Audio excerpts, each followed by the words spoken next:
दोबारा दोहराएं। मैं मेरे घर वालों ने जब मैं बॉर्डर पे आई थी तो मैं अपना सामान बांध के बिल्कुल बैग पैक करके आई थी, तो मेरे पापा ने ये बोला था बेटी हमने तेरा कन्यादान कर दिया है, जब जीत हो जाए ना जब उल्टे आइए अरीब भी गरीब जैसे। पहले तो मैं लगातार कंटिन्यू क्योंकि मेरी जाति चमार है, मैं चमार जाति से संबंध रखती हूँ। ये सिर्फ लोगों को बहकावा आने के लिए कि लोग बहक जाएं, हमारा आंदोलन खराब हो जाए, सिर्फ लोगों को बहकाने के लिए, मतलब जाति पाति का जहर घोलने के लिए सारी चीजें थी। 36 बिरादरी का आंदोलन है हमारे गाँव में, जैसे वाल्मीकि समाज है, हमारा समाज, हमने सबने चंदा दिया है और लगातार हम आंदोलन में हमारी भूमिका। नमस्कार, मैं हूं अजय भारद्वाज और आप इसमें ग्राउंड मीडिया देख रहे हो। किसान आंदोलन से जुड़ी तमाम तस्वीरें लगातार आप सभी के सामने लेकर के आने लग रहे हैं। भाई फिलहाल इस वक्त टिकरी बॉर्डर के ऊपर मैं मौजूद हूं और पीछे जो यह पत्थर देखने लग रहे हो, ये मोदी सरकार ने पत्थर अड़ा रखे हैं ताकि किसान आगे न जाएं। लेकिन भाई किसाना ने यहीं टिकरी बॉर्डर के ऊपर, सिंघू बॉर्डर के ऊपर बैठ करके इस मोदी सरकार को झुकाने का कार्य किया है। भाई ममता जो किसान की बेटी है, गांव दनाना से 1 साल पहले यहीं मिली थी इसी दिन, यानी कि आज 27 तारीख हो चुकी है। और 27 तारीख को जब ममता दनाना से मिले थे तो इनका कहना था कि हम मोदी सरकार को झुकाएंगे, लेकिन उस टाइम पर यकीन नहीं हो रहा था कि मोदी सरकार झुकेगी। ममता जी, सबसे पहले तो बहुत बहुत सारी शुभकामनाएं।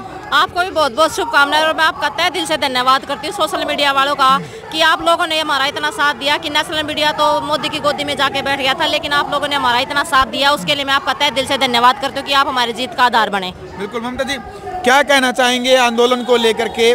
मोदी सरकार ने ऐलान तो कर दिया, जब किसान नेताओं से बातचीत करते हैं, राकेश टिकैत जैसे बड़े नेता का भी कहना है कि राजनीतिक षड्यंत्र हो सकता है। यूपी और पंजाब के चुनाव को लेकर के ये झूठा ढकोसला भी हो सकता है। जब तक संवैधानिक तौर पर लिखित में नहीं मिलता तब तक हम नहीं उठेंगे।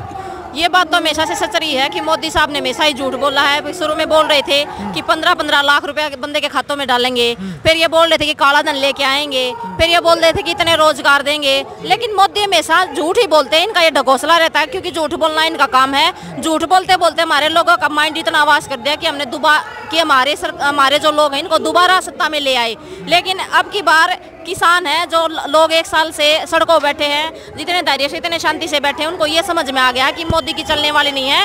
वो टाइम जा चुका जब मोदी की लोग सुनते थे, ये कहता था और ये मान लेते थे, लेकिन वो टाइम अब जा चुका। लोग समझदार हो चुके हैं और इस किसान आंदोलन के जो कानून है उनको लेकर लोगों की सबकी यही धारणा है कि मोदी हमेशा झूठ बोलता रहता है। ये यूपी चुनाव जो नजदीक आ चुके हैं उसके लिए ढकोसला है, क्योंकि इसको लगता है इसने जहाँ भी सब जगह सर्वे करा के देखा है कि मतलब ना अभी किसान इतने हावी हो चुके हैं कि ना तेरी यूपी में बिल्कुल तेरा सफाया हो चुका है। ये सिर्फ उसको मतलब यूपी चुनाव को ठीक करने के लिए कि कहीं मैं जमा खत्म ना हो जाऊं, क्योंकि यूपी में खत्म हो गया तो दिल्ली में बिल्कुल ही खत्म है, ये इसको सत्ता में नहीं लाया जा सकता। तो इसलिए जब तक हमें लिखित में कानून की संविधान तौर पर, जैसे 29 तारीख से 17 शुरू बता रहे हैं संसद का, लिखित में हमें कानून नहीं मिल कानूनों की वापसी नहीं मिल जाती और एमएसपी पर गारंटी नहीं मिल जाती। और जो हमारे भाई जिन पर हमारे जैसे भी नौजवान साथी थे भी, जो भी हमारे जैसे आपस में टकराव हुए, उनके ऊपर जो केस हैं, जब तक वो केस वापस नहीं हो जाते तब तक हम घर वापस नहीं लौटेंगे। बिल्कुल ममता जी, आपको याद हो 1 साल पहले आपने पता नहीं एक बड़ी बात बोली थी, मेरी सगाई एक ब्याह वाली, याद है? वो क्या बोली थी, दोबारा दोहराएं। मेरे घर वालों ने जब मैं बॉर्डर पे आई थी तो मैं अपना सामान बांध के बिल्कुल बैग पैक करके आई थी, तो मेरे पापा ने ये बोला था बेटी हमने तेरा कन्यादान कर दिया है, जब जीत हो जाए ना जब उल्टे आइए अरीब भी गरीब जैसे। पहले तो मैं लगातार कंटिन्यू आती थी बॉर्डर पे, लेकिन अब जैसे हमारे मुंडाल में भी धरना स्टार्ट हो गया, कितलाना में भी धरना स्टार्ट हो गया, तो आसपास में धरने स्टार्ट हो गए। तो लगातार 1 साल से एक दिन भी ऐसा नहीं हुआ जब मैं अपने घर पे गई, मतलब घर पे जाती, लेकिन एक दिन भी ऐसा नहीं जब मैं घर पे रहती हूँ। मैं लगातार 1 साल से मैं आंदोलन में बनी हुई हूँ और मैं मतलब ना भगवान से भी मतलब हाथ जोड़ के ना शुक्रिया अदा करूँ कि मेरे तो इतने अच्छे माँ बाप दिए हैं जो मेरा हर एक चीज़ में मेरा साथ दे रहे हैं, मेरे साथ खड़े हुए हैं। और अब भी मेरे घर वालों ने यही बोला है कि भाई जब तक लिखित में नहीं मिल जाए जब घर आने आइए ओढ़े रहिए अपना इतना। बिल्कुल। और सबसे बड़ी बात भाई, जो 36 बिरादरी नू का अगर दो 36 बिरादरी का जो आंदोलन को नहीं, जो तो जटाई का आंदोलन है उसका मुंह पर विकरा तमाचा ममता दनाना न मारा था। ममता जी क्या कहना चाहेंगे, जो उनका अगर देवे तो जाट आंदोलन है? मैं इस बात पर ना मैं हमेशा हर जगह हर स्टेज पे हर एक मीडिया के सामने जाके यही बोलती हूँ कि मेरी जाति चमार है, मैं चमार जाति से संबंध रखती हूँ। ये सिर्फ लोगों को बहकावा आने के लिए कि लोग बहक जाएं, हमारा आंदोलन खराब हो जाए, सिर्फ लोगों को बहकाने के लिए, मतलब जाति पाति का जहर घोलने के लिए सारी चीजें थी। 36 बिरादरी का आंदोलन है हमारे गाँव में, जैसे वाल्मीकि समाज है, हमारा समाज, हमने सबने चंदा दिया है और लगातार हम आंदोलन में हमारी भूमिका मतलब लगातार बनी हुई है। तो ये सरकार की जो भी हथकंडे थे ना वो सारे मतलब ना फेल हो चुके। हमारा आंदोलन बस यही बात है, चरम सीमा पर चल रहा है। बस सभी से हाथ जोड़ के यही प्रार्थना है कि आखिरी जो दाव है उसको आराम से खेलना, सारे भाई सारे जितने साथी हैं शांति बनाए रखें और जीत के घर वापसी होगी। बिल्कुल। अच्छा, सीएम खट्टर का बड़ा बयान कल सामने आया है। उनका कहना है जैसे किसान अड़ी गए हैं अपने फैसले के ऊपर, इस प्रकार से कहा था किसानों ने जब तक 3 काले कानून वापसी नहीं तब तो घर वापसी नहीं होगी। अब किसान करके एमएसपी जब तक गारंटी कानून नहीं बनता तो पीछे नहीं हटेंगे। सीएम खट्टर का कहना है कि एमएसपी संभव नहीं है, एमएसपी नहीं मिलेगी। ये हम जैसे खट्टर साहब ये पूछना चाह रहे हैं, जैसे 3 काले कानून वापसी की बात है। वापसी की बात ये है कि 1 साल पहले हम यहाँ बैठे थे, यहाँ बैठ के हमने क्या नहीं खोया है, मतलब वापस कानून क्या वापस दिया है, जो हमारा था वही रह गया। लेकिन 1 साल में जो हमने खोया है उसका तो मुआवजा हमें चाहिए। एमएसपी तो देना ही पड़ेगा, एमएसपी के बगैर घर वापसी नहीं होगी। ये खट्टर साहब को हम बताना चाहते हैं। खट्टर साहब, जब तक एमएसपी पे लिखित गारंटी कानून नहीं मिल जाता हम घर वापस नहीं लौटेंगे। इसके लिए नुकसान सरकार 1 साल से जो सड़कों पर नुकसान करवा रही है, जो लोग यहाँ बैठे हैं, कितना अरब खरब रुपया खराब हो गया, तब सरकार को क्यों नहीं दिखा? अब एमएसपी देने में सरकार को अपनी मतलब ये लग रहा है कि उसके पास मतलब उसका नुकसान हो जाएगा। बीजेपी वाले बड़े नेता जैसे उनसे बातचीत करते हैं तो वे कह रहे हैं भाई एमएसपी भी दे देंगे नहीं है, तो राष्ट्रीय विरोधी ताकतें इस आंदोलन को हाईजैक कर रही है, फिर भी कौन उठे हैं?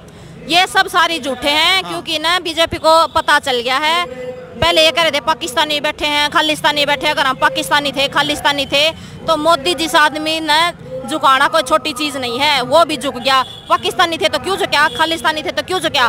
किसान बैठे हैं, किसान की ताकत का एहसास बीजेपी सरकार ने हो गया है। और उठने वाली बात है, जब हमारी मांगे पूरी हो जाएंगी तो हमने रोड पे बैठने का कोई शौक नहीं है। हमारी मांग पूरी होती है हम अपने घर लौट जाएंगे। हमारे भी बहन भाई है, माँ बाप से, हमारा भी परिवार से, हमने भी परिवार के प्रति प्रेम है। तो जैसे ही कानून वापसी हो जाती है हम अपने घर वापस लौट जाएंगे। तो बीजेपी जेजेपी वाले हैं जो हरियाणा के अंदर जो नेता हैं, उनका भी विरोध ऐसे ही करेंगे। ये जैसे संयुक्त किसान मोर्चा तय करेगा कि आगे की जैसे भी जो भी फैसला होगा, मीटिंग चलेंगे, आज चलेंगे या कल चलेंगे, जैसे भी जो मीटिंग रहती है, जो संयुक्त किसान मोर्चा जो फैसला लेगा हम उसके साथ हैं। जैसे भी उनका जो भी कॉल आएगी उनके साथ हम हमेशा कंधे से कंधा मिलाकर खड़े मिलेंगे। कुलदीप राणा का स्वास्थ्य अब कैसा है? कुलदीप राणा भाई साहब से जैसे भी मुलाकात हुई थी वो ठीक है बिल्कुल।